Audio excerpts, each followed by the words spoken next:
Don't bother burning any precious mental energy trying to figure out why every election cycle, several performers and celebrities like Matthew McConaughey flirt with running for political office, and sometimes even make good on the tease.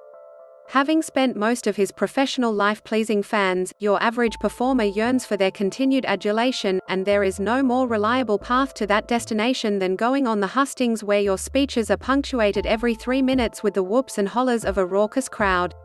Was the Kanye West for president campaign in 2020 for the votes, or the voter validation? I think you know.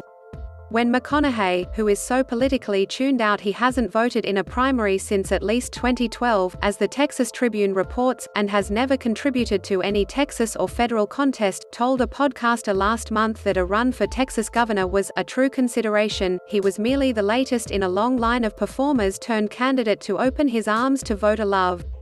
His run may look like a lark, but Texas voters aren't taking it that way. A new Dallas Morning News poll shows that 45% of the state's registered voters would vote for McConaughey vs. 33% for its incumbent governor, Greg Abbott. But exactly what is this Dallas Morning News poll measuring?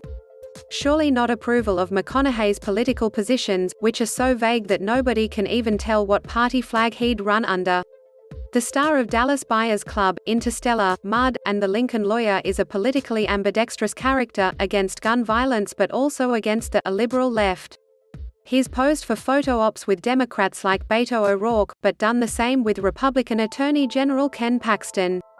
He's for police reform, but against defunding the police.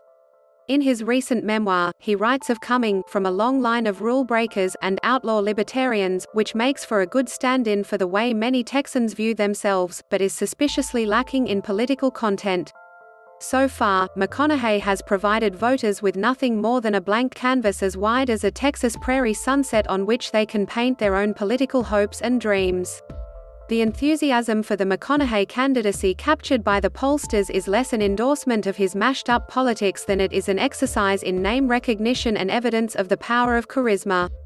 The Texas governor election won't be held for another 18 months. Asking voters who they would vote for that far out from Election Day is like asking somebody what they're going to have for dinner 2 weeks from Thursday. They might give an answer, but they won't feel bound by it. This is not to suggest that McConaughey wouldn't make a viable candidate. But if he does, he'll start having to do the kind of things that alienate people, like deciding whether he was a Democrat or a Republican.